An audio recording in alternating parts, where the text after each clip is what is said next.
When Chun Tao saw Shen Miao, she quickly approached the carriage and spoke to the people in the carriage. Afterwards, the curtain of the carriage was pried open. Shen Yue and Shen King were inside and Ren Wan Yun and Chen Rushu was there too. The four of them saw Shen Miao's appearance and could not help but be astonished. Chen Rushu's eyes flashed but Ren Wan Yun frowned instead. Little five, why are you wearing so plainly? Exactly.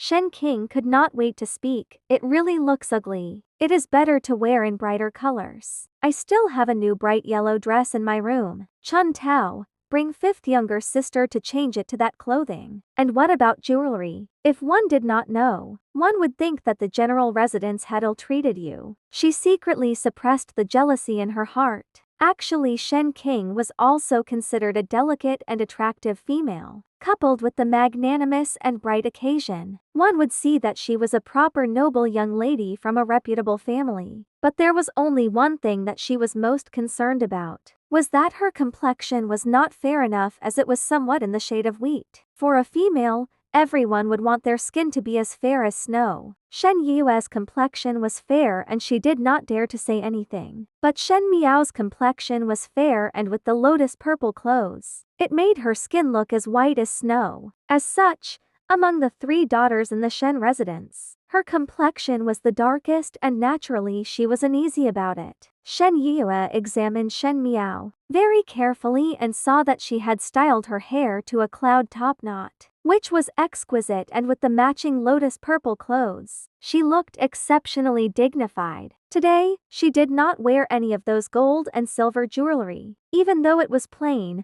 there was an air of nobility. She smiled. Fifth younger sister, not mentioning the clothes. One must definitely wear jewelry as this concerns the reputation of our residence. Grandmother would not be happy with your current appearance. Furthermore, why do you style your hair as such? You are currently not old. Thus the previous double ring hairstyle is very suitable. Gu Yu was so angry that her face turned a little white, but she was a servant and could not go against the mistresses. She was gnashing her teeth as she thought. These second and third households harbored sinister motives and would not hesitate to harm their own niece. They could not wait for Shen Miao to wear as uncouth as possible. Shen Miao sneered in her heart. Shen Yue even used old Shen Furen, as she knew that she previously afraid of the dignity of the old Furen the most. As for her hairstyle, Shen Yue was only older than a year than her, and how can she speak about being young? She herself had her hair up in a flying, immortal hairstyle with a pink dress, which was very light like a fairy. She wanted to be a talent, so why should she compare?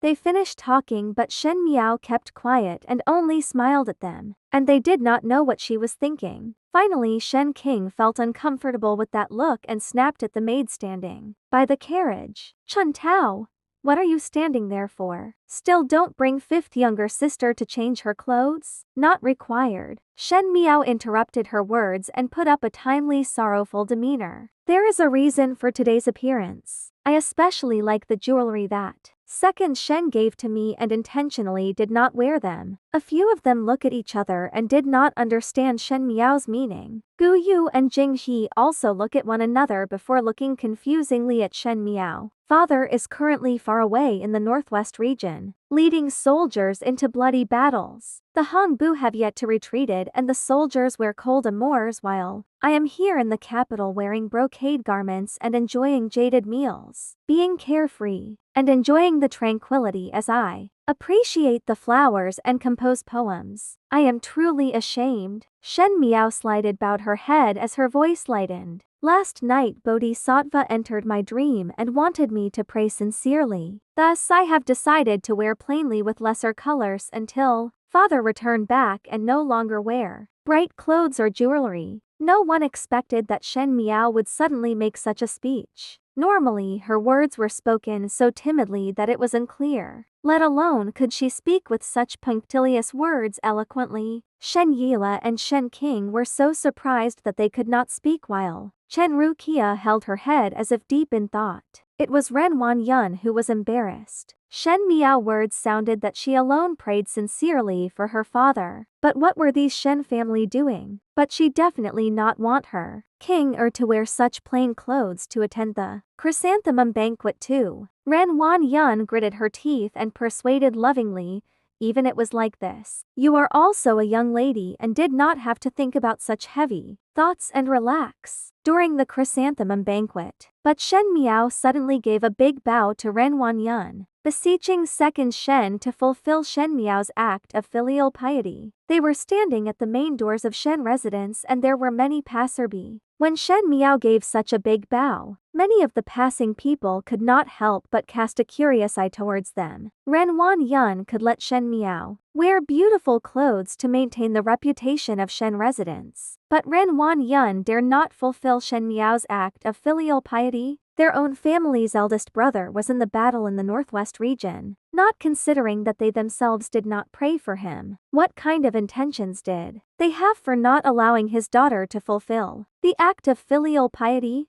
Ren Wanyan's face suddenly turned green as she did not expect Shen Miao to reply like this, which made her so suffocated as she was unable to refuse. Ren Wanyan quickly let Chun Tao support Shen Miao up and said, "This child, how would second Shen not fulfill your act of filial piety? It is tough for you to have such a mind like this at such a young age. Never mind, dress plainly then." Shen King was still somewhat not happy about it but did not refute her mother's intentions. Both Shen Yue and her mother seemed to understood something, and when they look at Shen Miao again, their vision was different. However, Ren Wanyan smiled. "Our carriage is currently full. Let the steward prepare another one specifically for little 5, it would also be spacious. Little 5 will follow after the second carriage and head out later." In every chrysanthemum banquet, Shen Miao would ride in a carriage with both mother and daughter pairs. It was just an additional person. How can anyone unable to squeeze in? To have such an attitude today, it must be deliberate. Ren Wanyan also had her own thoughts. Shen King had reached an age to look for marriageable partners, but Shen Shin's official ranking was higher than Shen Gi. Thus those higher ranking family would consider Shen Miao first. Since Shen Miao was foolish and dumb, if there was no one guiding her, most probably she would make a fool of herself. Only with that can Shen King's magnanimous be outstanding. So she had deliberately prepared to horse carriages. Chen Ruqia and her daughter was playing with her, so she would naturally not refuse it. "All right, we'll do as instructed by second Shen," Shen Miao said with a smile. Ren Wanyan was somewhat flabbergasted as she did not think that Shen Miao would agree to it so easily. Shen Miao has always been timid and previously would always stick with Shen Yue and Shen King. She thought that it would be difficult for her to sit alone in a carriage, and did not think that Shen Miao would simply not refuse. As a result, the words that she had previously prepared was made redundant. If there is nothing the matter, then Shen Miao would go up to the carriage first. She quickly gave her greetings to the 4 of them and went up her own carriage. That carriage was also considered spacious, but was not as refined as Ren Wanyan's one. Gu Yu said angrily, not mentioning about letting young lady sit alone in a horse carriage, but also to let one travel behind. What kind of intention is this? Jing He glanced over at Shen Miao with a look of concern as she sighed softly in her heart. Shen Miao's slights stared deeply onto the candied confections. As her hands gradually clenched, they want to ruin the reputation of the first household and deliberately extending the distance between the first household, so that when she was laughed at, Shen Shin's name would be blackened. She would like to see at the end who will be the one that would feel of suffocated.